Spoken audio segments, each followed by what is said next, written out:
اور نبی صلی اللہ علیہ وسلم جو تھے ان کے مقابلے پر آ سکتے تھے اور طاقتور تھے مسلمان اس زمانے میں، ٹھیک ہے نا، اور وہ ڈرتے بھی تھے مسلمانوں سے، لیکن ان کے غضب کا، ان کے بغض کا یہ عالم تھا کہ وہ مسلمان کو کسی طرح سے بھی خوش ہوتا ہوا نہیں دیکھ سکتے تھے۔ تو یہاں پر اللہ تعالیٰ ان تمام مسلمانوں کو تنبیہ کر رہے ہیں کہ اب تم نے ان سے دوستی بالکل نہیں رکھنی ہے، ان کے ساتھ کوئی تعلقات اپنے استوار نہیں کرنے ہیں، ٹھیک ہے؟ اللہ تعالیٰ کہ تم ان سے محبت رکھتے ہو، اگر وہ تم سے محبت نہیں رکھتے، حالانکہ تم تمام کتب آسمانی کو مانتے ہو۔ اور پھر وہ کیا کہتے تھے، وہ منافقت دکھاتے تھے، ظاہر ہے وہ ان کی دوستی تھی، ان کے ساتھ ان کے کاروبار تھے، اوس و خزرج کے ساتھ، تو کہتے تھے ہمارا تو مطلب کاروبار مان پڑ جائیں گے اگر ہم سے انہوں نے قطع تعلق کر لیا یا ہم سے بات چیت نہیں کی۔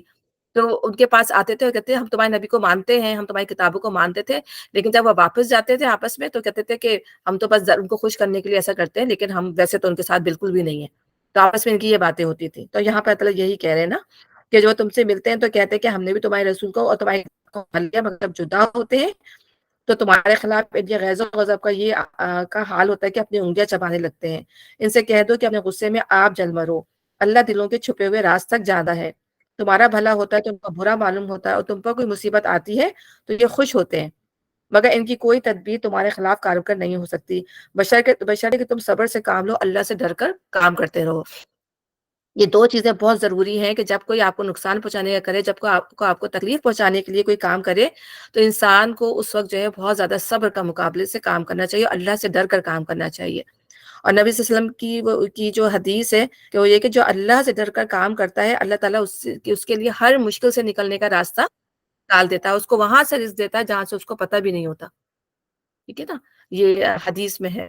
یعنی انسان اگر اللہ صبر کرے اور اللہ سے ڈر کے کام کرتے رہے تو اس کی مشکلیں اللہ تعالیٰ ویسے ہی آسان کر دیتا ہے۔ تو اس میں یہ نہیں ہے کہ آپ کسی کافر سے مدد مانگنے جا رہے ہیں یا کسی ایسے شخص سے جو اللہ کو نہیں مانتا، اللہ کے ساتھ کفر کرتا ہے، اس کے پیچھے مطلب اس کو طاغوت کو جا کے مان کر اس سے مدد ہیلپ کریں، ایسا نہیں، بلکہ اگر اللہ سے ڈریں گے، اس پر توکل کریں گے، اس پر بھروسہ کریں گے تو اللہ تعالیٰ ہماری مدد فرمائیں گے۔ جو کچھ یہ کر رہے ہیں اللہ اس پر حاوی ہے۔ اچھا، اب یہاں سے جو دوسرا خطبہ شروع ہوتا ہے اور اس میں جو ہے جنگ احد کے بارے میں جو ہے پوری ڈیٹیل ہے کہ جنگ احد میں مسلمانوں کے ساتھ جو بھی معاملہ ہوا، اور جنگ بدر کا بھی اور سب کو پتہ ہی ہوگا جنگ بدر کا، جنگ احد کا ظاہر ہم بار بار بھول جاتے ہیں، تاریخ ہمیں یاد نہیں رہتی، تو تھوڑا سا میں آپ کو اس کا پس منظر بتاؤں گی جنگ احد کا۔ یہاں سے چوتھا خطبہ شروع ہوتا ہے، یہ جنگ احد کے بعد نازل ہوا ہے، اور اس میں جنگ احد پر تبصرہ کیا گیا ہے۔ اوپر کے خطبہ کو ختم کرتے ہوئے آخر میں ارشاد ہوا تھا کہ ان کی کوئی تدبیر تمہارے خلاف کارگر نہیں ہو سکتی، بشرطے کہ تم صبر سے کام لو، اللہ سے ڈر کر کام کرتے رہو۔ ظاہر ہے ان سب کی ملی بھگت سے ہی قریش کی اور یہودیوں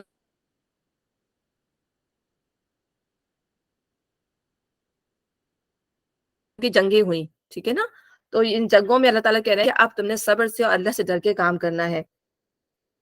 تو ایک تب آپ کو بتا دیا ہے کیا؟ اب چونکہ احد کے میدان میں مسلمانوں کی شکست کا سبب ہوئی تھی جو خدا ترسی کے خلاف تھیں، اس لیے یہ خطبہ جس میں انہیں ان کی کمزوریوں پر متنبہ کیا گیا ہے، مندرجہ بالا فکرے کے بعد ہی متصلاً درج کیا گیا۔ اس خطبے کا انداز سے بیان یہ ہے کہ جنگ احد کے سلسلے میں جتنے اہم واقعات پیش آئے تھے، ان میں سے ایک ایک کو لے کر اس پر چند جچے تلے فکروں میں نہایت سبق آموز تبصرہ کیا گیا ہے۔ اس کو سمجھنے کے لیے اس کے واقعاتی پس منظر کو نگاہ میں رکھنا ضروری ہے۔ تو میں یہ احد کا آپ کو تھوڑا سا بتا رہی ہوں پس منظر، جب ہم قرآن پڑھیں گے تو پھر ہمیں سمجھ میں آئے گا کہ یہ کیا واقعات ہے، کیونکہ جب ہمیں پس منظر پتہ نہیں ہوتا تو جب آیتیں پڑھتے ہیں تو ہم اس کو ریلیٹ نہیں کر پاتے، ٹھیک ہے؟ تو میں اس کو تھوڑا سا ریڈ کروں گی تاکہ آپ کو سمجھ میں آئے کہ احد کا واقعہ تھا کیا، جنگ احد کا۔ شوال 2 ہجری کی ابتدا میں کفار قریش تقریباً 3000 کا لشکر لے کر مدینہ پر حملہ آور ہوئے۔ تعداد کی کثرت کے علاوہ ان کے پاس ساز و سامان بھی مسلمانوں کی بنسبت بہت زیادہ تھا، اور پھر وہ جنگ بدر کے انتقام کا شدید جوش بھی رکھتے تھے۔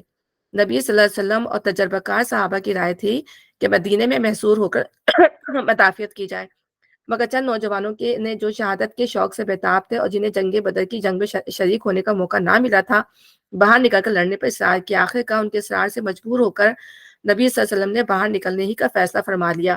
اس میں دو رائے پائی جاتی ہیں، ٹھیک ہے نا؟ انہوں نے تو یہ لکھی ہے تفہیم میں، لیکن اس کے علاوہ بھی دو رائے پائی جاتی ہیں۔ وہ یہ ہے کہ منافقین نے جو ہے اندر رہ کر لڑنے پر اصرار کیا، وہ چاہتے تھے کہ مدینے کے اندر رہ کر، اور جو جن کو شہادت کا شوق تھا جن مسلمانوں کو، تو انہوں نے کہا کہ باہر نکل کے ہم جو ہے نا، ہم ڈر کے نہیں جنگ کریں گے، ہم باہر نکل کے جنگ کریں گے۔ تو یہاں 2 طریقے سے تفسیر آتی ہے۔ عین اس وقت پر اس کی اس حرکت سے مسلمانوں کے لشکر میں اچھا خاصا اضطراب پھیل گیا، حتیٰ کہ بنو سلمہ اور بنو حارثہ کے لوگ، یعنی یہ اوس اور خزرج کے قبیلے تھے، تو ایسے دل شکستہ ہوئے کہ انہوں نے بھی پلٹ جانے کا ارادہ کر لیا تھا، مگر پھر اولو العزم صحابہ کی کوششوں سے یہ اضطراب رفع ہو گیا۔ ایک تو منافقین الگ ہو گئے ان میں سے، ٹھیک ہے، اور اس کے بعد جو یہ 2 گروہ تھے یہ بھی الگ ہونے جا رہے تھے، لیکن اللہ تعالیٰ نے خود کہہ رہے ہیں کہ ہم نے تمہیں مضبوط نہ رکھا ہوتا تو تم بھی علیحدہ ہو جاتے۔ نبی صلی اللہ علیہ وسلم کی فوج سے ظاہر ہے وہ 3,000 کی فوج تھی، مسلمانوں کی صرف 1,000 کی فوج تھی۔ اچھا، پھر نبی صلی اللہ علیہ وسلم نے اپنی فوج کو اس طرح صف آرا کیا کہ پہاڑ پشت پر تھا اور قریش کا لشکر سامنے، پہلو میں صرف ایک درہ ایسا تھا جس سے اچانک حملے کا خطرہ ہو سکتا تھا۔ وہاں آپ نے عبداللہ بن جبیر کے زیر قیادت 50 تیر انداز بٹھا دیے اور ان کو تاکید کر دی کہ کسی کو ہمارے قریب نہ پھٹکنے دینا، کسی حال میں یہاں سے نہ ہٹنا، اگر تم دیکھو کہ ہماری بوٹیاں پرندے نوچے لیے جاتے ہیں تب بھی تم اس جگہ سے نہ ہٹنا۔ اس کے بعد جنگ شروع ہوئی، یعنی یہ نبی صلی اللہ علیہ وسلم کا سخت فرمان تھا۔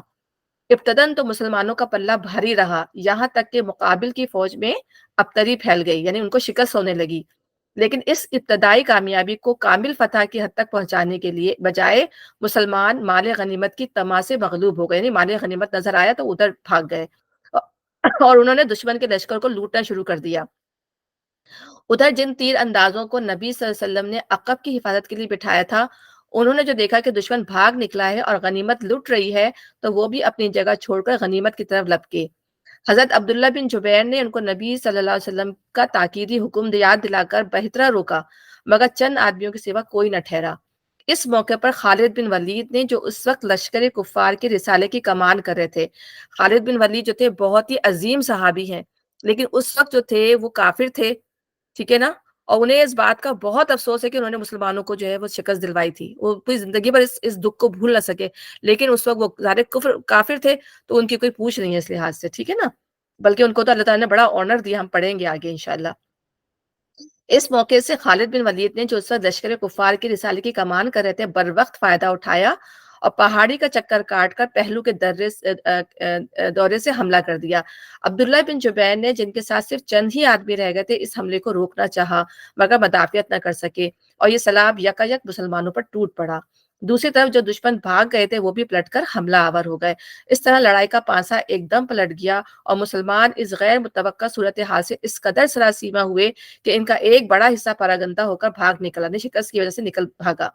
تاہم چند بہادر سپاہی ابھی تک میدان میں ڈٹے ہوئے تھے۔ اتنے میں کہیں سے یہ افواہ اڑ گئی کہ نبی صلی اللہ علیہ وسلم شہید ہو گئے ہیں۔ اس خبر نے صحابہ کے رہے سے ہوش و آواز بھی گم کر دیے اور باقی ماندہ لوگ بھی ہمت ہار کر بیٹھ گئے۔ اس وقت نبی صلی اللہ علیہ وسلم کے گرد و پیش صرف 10-12 جانثار رہ گئے تھے اور آپ خود بھی بہت زخمی ہو چکے تھے۔ شکست کی تکمیل میں کوئی کسر باقی نہ رہی، لیکن عین وقت پر صحابہ کرام کو معلوم ہو گیا تو آن حضرت صلی اللہ علیہ وسلم زندہ ہیں، چنانچہ وہ ہر طرف سے سمٹ کر پھر آپ کی گرد جمع ہو گئے اور آپ کو بسلامت پہاڑی کی طرف لے گئے۔ اس موقع پر یہ ایک معمہ جو حل نہیں ہو سکا کہ وہ کیا چیز تھی جس نے کفار مکہ کو خود بخود واپس پھیر دیا۔ مسلمان اس قدر شکست آلودہ ہو چکے تھے کہ ان کا پھر مجتمع ہو کر باقاعدہ جنگ کرنا مشکل تھا، مگر اگر کفار اپنی فتح کو کمال تک پہنچانے پر اصرار کرتے تو ان کی کامیابی بعید نہ تھی، مگر نامعلوم کس طرح وہ آپ ہی آپ میدان چھوڑ کر واپس چلے گئے۔ تو یہ جنگی عہد کا پس منظر ہے، اس سے اللہ تعالیٰ نے اس خطبے کے اندر جو ہم اب پڑھ رہے ہیں اس میں اللہ تعالیٰ نے پوری ڈسکشن مسلمانوں کو، آپ کہیں کہ تربیت کی، ایک طریقے سے ان کو سمجھایا ہے اس کے اندر کہ شکست کیوں ہوئی تھی، اس کے اسباب کیا تھے، اللہ تعالیٰ نے تمہیں تکلیف کیوں پہنچائی، تمہاری غلطیاں کیا تھیں۔ تو یہ پورا اصل میں یہ خطبہ اس سے ریلیٹڈ ہے جو ہم میں نے اس لیے آپ کو بتایا تاکہ آپ اس کا پس منظر ذہن میں رکھیں۔ اب یہاں پر نبی صلی اللہ علیہ وسلم کی یہاں پر سے بتا رہے ہیں کہ کس طرح نبی صلی اللہ علیہ وسلم نے لوگوں کو تیار کیا۔ اے پیغمبر، مسلمانوں کے سامنے اس موقع کا ذکر کرو جب تم صبح سویرے اپنے گھر سے نکلے تھے اور احد کے میدان میں مسلمانوں کو جنگ کے لیے جا بجا مامور کر رہے تھے۔ تو ہم یہ دیکھیں کہ صبح کا وقت کتنا زیادہ امپورٹنٹ ہے، کسی بھی اچھے کام کو سٹارٹ کرنے کے لیے صبح کا وقت بہت مناسب ہوتا ہے۔ اور ٹھیک ہے کہ اور یہ ہے بھی نبی صلی اللہ علیہ وسلم کا سنت کا طریقہ کہ جو ہے فجر کے بعد سے انسان جو اپنے کام شروع کر دے۔ ہم تو ظاہر ہے اس چیز کو پورا نہیں کرتے، اٹھتے ہیں، نماز پڑھتے ہیں اور پھر یہ کہ سو جاتے ہیں، تو یہ ظاہر ہے ایک چیز تو سنت کے خلاف ہی جاتی ہے، لیکن یہ کہ ہم آسان پسند ہو گئے تو ہم جو ہے اس کا خیال نہیں کرتے، لیکن بہترین وقت جو صبح کا ہے، صبح کے سارے کام جو ہے نمٹانے کے لیے، اور برکت بھی ڈالتا ہے اللہ تعالیٰ وقت کے اندر۔